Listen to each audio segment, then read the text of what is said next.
The recorded percentage of EAL pupils aged 5 to 16 has more than doubled in the past few years, rocketing from 7.6% in 1997 to 16.2% in 2013. In 2013, according to the school census published, just over 1 million pupils in England were classified as EAL.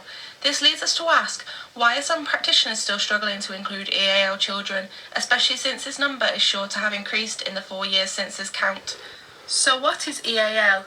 Ofsted define EAL as learners whose first language is not English. A head teacher informed us that their school is trying very hard since their percentage of EAL has increased from 2% to 19% in the last 5 years. The school has gone to many lengths, such as providing additional training for staff, buying talking pens, and also forming target groups to allow parents and children to work together. This shows us how some schools are developing to include EAL children. However, not all schools are able to go to these lengths, as a lot of these strategies cost money and this can be a challenge.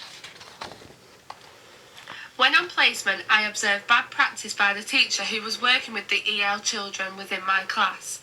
I was shocked to see that the teacher simply wrote down what she thought the child should be writing and then got her to copy it.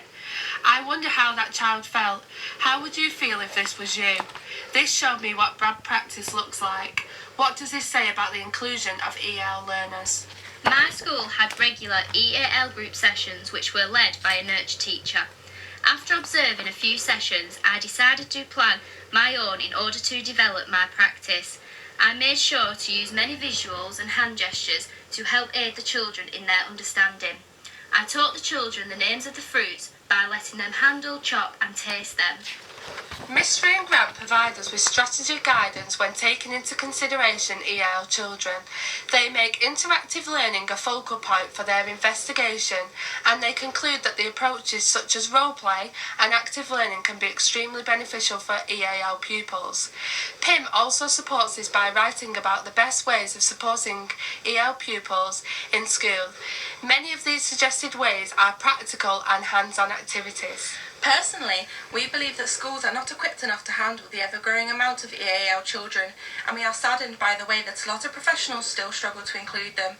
In a recent report posted by The Guardian, it states that 38% of teachers say that the budget for support staff has or is expected to be cut in the near future.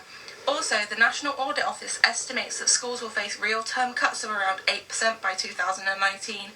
This could gravely affect the way that schools develop their strategies in aiding the intellectual development of EAL learners, ergo creating a large hindrance to their development and inclusion within schools. Is this really the way that we want schools to be developing? This leads us to our final question. How will you develop your practice in the future in order to fully include and aid EAL children?